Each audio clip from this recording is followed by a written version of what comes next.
नमस्कार दोस्तों, मैं अभिनंदन आपका जेआरएफ जंक्शन पे स्वागत करता हूं। आज हमारे बीच में अनुराग तिवारी जी, और अनुराग तिवारी जी ने एमए अपीयरिंग में ही नेट जेआरएफ की परीक्षा हिंदी से इन्होंने उत्तीर्ण की। सर्वप्रथम अनुराग जी, इसके लिए आपको बहुत बहुत शुभकामनाएं, उज्जवल भविष्य की। बेहद शुक्रिया सर आपको। जी जी। अनुराग जी, जो हमारे व्यूअर हैं वो जानना चाहते हैं कि आपने नेट जेआरएफ एमए अपीयरिंग में ही कैसे आपने इसकी तैयारी कर ली कि आप एमए अपीयरिंग में ही नेट जेआरएफ की परीक्षा उत्तीर्ण कर दिए। बहुत सारे लोग कोशिश करते रहते हैं और उनका एग्जाम नहीं हो पाता। जी सर। तो इस पे आपका क्या व्यू है? जी सर, जैसा मैं आपको बताना चाहता हूं कि जो मैं एमए अपीयरिंग में मेरा नेट हुआ, तो मैं जब इलाहाबाद विश्वविद्यालय में बीए प्रथम वर्ष में आया था, तभी से मेरा जो था कि मुझे तभी से मेरा एक ध्येय था कि मुझे आगे चल के मुझे नेट जेआरएफ या फिर असिस्टेंट प्रोफेसर के लिए मुझे आगे इसी क्षेत्र में, शिक्षक के क्षेत्र में मुझे आगे बढ़ना है। तो मैं उसी समय से जो था, तो मैं बीए से ही मेरा पूरा जो लाइन लेंथ स्ट्रेंथ थी, मैं पूरा का पूरा फोकस मेरा इसी पे था कि मैं आगे चल के असिस्टेंट प्रोफेसर बने आप। जी जी।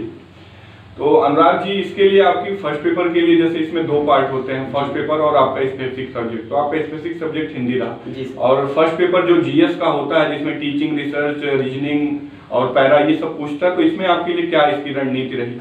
जी, जैसा कि फर्स्ट पेपर जो कि एक हिंदी साहित्य, जैसे हम ये खासकर हिंदी साहित्य के विद्यार्थियों के लिए ये कहना चाहेंगे कि जो हिंदी साहित्य है उसके लिए जो फर्स्ट पेपर होता है, अधिकतर उनके लिए जो एक कहते हैं ना कठिनाई के रूप में फर्स्ट पेपर सामने आता है, क्योंकि वो हिंदी साहित्य से रिलेटेड होते हैं। और जब ये टीचिंग, रिसर्च या कम्युनिकेशन की बात आती है तो इसमें उनका थोड़ा सा डेवलपमेंट उतना अधिक तरीके से नहीं रहता। तो इसमें हम एक ही चीज़ आप सबको करेंगे कि फर्स्ट पेपर के लिए आप ये जो चीज़ें हैं ना, उसमें आप किताबों के अध्ययन पे ज़्यादा जोर दें। जी।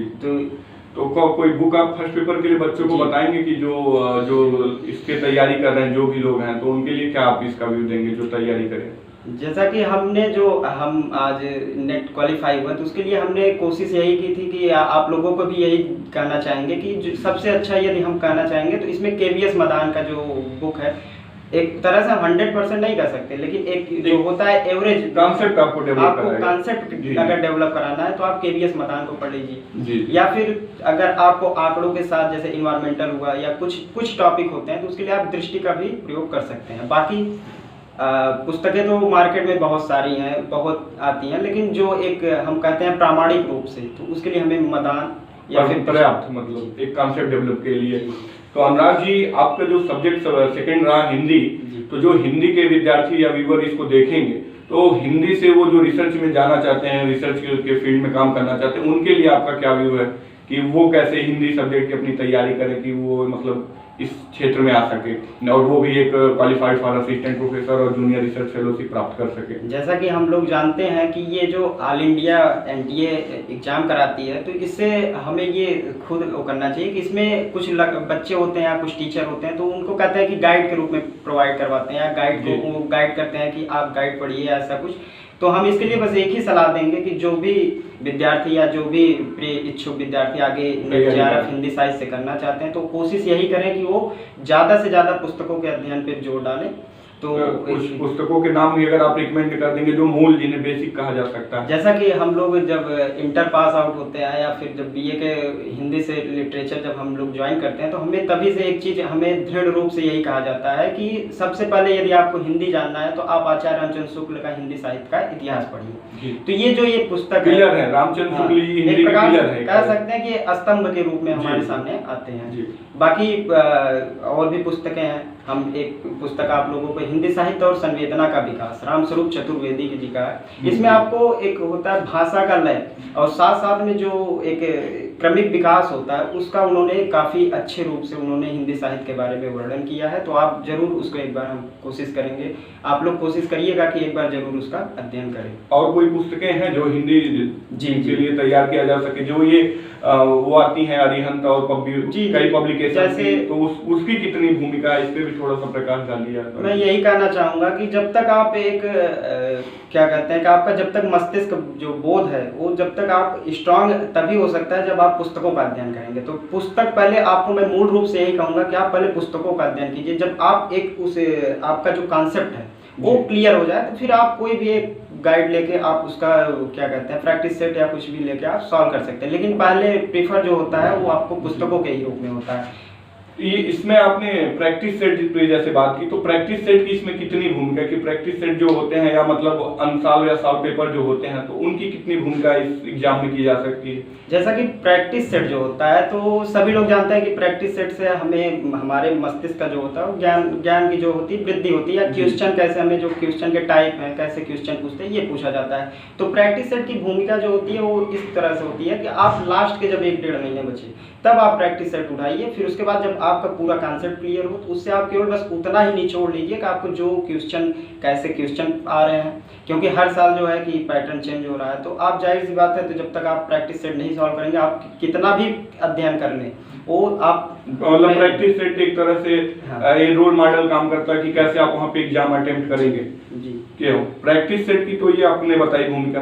तो ये बताइए आपने कोई कोचिंग इंस्टीट्यूट से कोई मदद ली, क्योंकि बहुत सारी कोचिंग इंस्टीट्यूट हैं, तो इसकी क्या भूमिका इसमें होती है कि बिना कोचिंग के आपने जैसे निकाला, तो इस तरह कैसे किया जा सकता है कि कोचिंग की क्या भूमिका होगी? अगर जैसा कि सर हम आपको ये बताना चाहेंगे कि हिंदी साहित्य के लिए तो हम नहीं कर सकते, लेकिन जो ये फर्स्ट पेपर होता है जो एक हमारे बोध या मस्तिष्क के एक प्रकार से होता है, उस पर हम यही प्रेफर करेंगे कि आप लोग इसमें पुस्तकों का अध्ययन कीजिए, जी कॉन्सेप्ट पे काम करिए, कॉन्सेप्ट क्लियर कीजिए। बाकी ये जो मार्केट में इतने कोचिंग संस्थान खुले हैं, ये कि 100% लगा है दुकानों का, 100% आपको गारंटी देते हैं कि नहीं ये कोचिंग आपको 100% सफलता, तो ऐसा कुछ नहीं है। वो लोग केवल बस आपके जानते मस्तिष्क को आपके मस्तिष्क को पकड़ते हैं, बस आपको 6 महीने साल भर बस दौड़ाएंगे, कुछ नहीं, उनका कोई मतलब नहीं। मैं तो एक ही चीज़ आपको प्रेफर करूंगा कि आप फर्स्ट पेपर के लिए आप पुस्तकों पे ज़्यादा कॉन्सेप्ट पे क्लियर कीजिए। हाँ ये है कि कोचिंग आपको थोड़ा सा एनर्जी दे सकता है, आपको थोड़ा सा बूस्ट कर सकता है, बस इतना ही उनका काम है, बाकी और कुछ। अनुराग जी ये बताइए कि आपने एमए अपीयरिंग में जो है अपनी नेट की परीक्षा हिंदी से उत्तीर्ण की,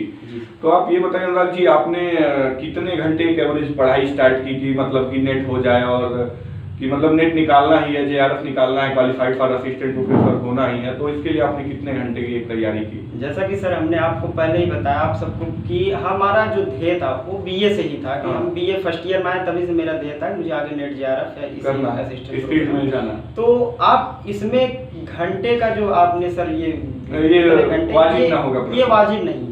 यहाँ पे वाजिब ये होता है कि आपने कितने लगन से और कितना मतलब एक होता है कि एक पर्टिकुलर टाइम डेडिकेशन कि आपने 2 ही घंटे पढ़ाई की, लेकिन रेगुलरिटी एक होता है रेगुलरिटी। यदि आपके अंदर कंटिन्यूटी है तो आप कुछ भी आप सक्सेस प्राप्त कर सकते हैं। आप दिन में अगर 3 घंटे पढ़ रहे हैं 4 घंटे, लेकिन जो पढ़िए आप एक आप ये जरूरी नहीं कि आप पुस्तक खोल के बैठ जाइए 8 घंटे, नहीं आज मैंने 8 घंटे पढ़ा, ऐसा कुछ नहीं है। बस एक है कि आप कंटिन्यूटी बनाए रखिए, 3-4 घंटे नेट जेआरएफ के लिए आप अगर 1 साल 2 साल दे रहे हैं तो आप जरूर सक्सेस प्राप्त करेंगे। अनुराग जी ये बताइए जो भविष्य में हिंदी के लेक्चरर होना चाहते हैं, प्रोफेसर होना चाहते हैं, या एक एज ए शोध वर्क काम करना चाहते हैं, तो उनके लिए आपका भविष्य में उनके लिए क्या सजेशन है कि वो इसके लिए तैयारी करें, और कैसे उनके लिए 2 लाइनें उनके लिए जो इस फील्ड में भविष्य में आना चाहते हैं? जी सर, इसके लिए मैं इतना कहना चाहूँगा कि जो लोग आगे भविष्य में आना चाहते हैं तो वो सबसे पहले यहाँ के जो सिलेबस है एनटीए का, उसको सिलेबस को आप एक बार देखिए और ज़्यादा से ज़्यादा आप पहले पुस्तकों का अध्ययन कीजिए। यदि आप पुस्तकों का जितना अध्ययन करेंगे उसी हिसाब से फिर आपको स्ट्रेटजी अपनी पता चलेगी, फिर आप इस फील्ड में आ सकते हैं। जरूरी नहीं कि आपको कोई कहे कि नहीं अरे नेट जेआरएफ एमए के बाद करिए, नेट जेआरएफ दीजिए, ऐसा कुछ नहीं। जब तक आपको खुद ना लग जाए कि हाँ हम इस चीज़ में हम अपने आप को योग्य हैं, तब तक आप स्वयं ना कीजिए। अनुराग जी इस चैनल पे आने के लिए आपको बहुत बहुत आभार।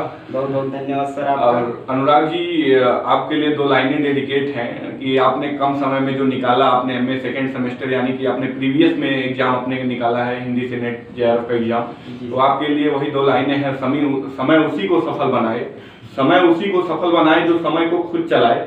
तो अनुराग जी इसके लिए आपको बहुत बहुत धन्यवाद। और आप लोगों से एक ही विनती है कि आप लोग इस चैनल को लाइक और सब्सक्राइब कीजिए, ताकि ढेर सारे बच्चे जो आगे अब नेट जेआरएफ की तैयारी करना चाहते हैं, जिनको कुछ इच्छाएं हैं उनके अंदर जो अंदर दबी हुई रहती हैं, अगर उनको बाहर निकालना है तो इस चैनल को लाइक सब्सक्राइब कीजिए और इस चैनल के माध्यम से आप एक दूसरे को नेट जेआरएफ के लिए प्रोत्साहित कीजिए। बहुत बहुत धन्यवाद आपका। नमस्कार।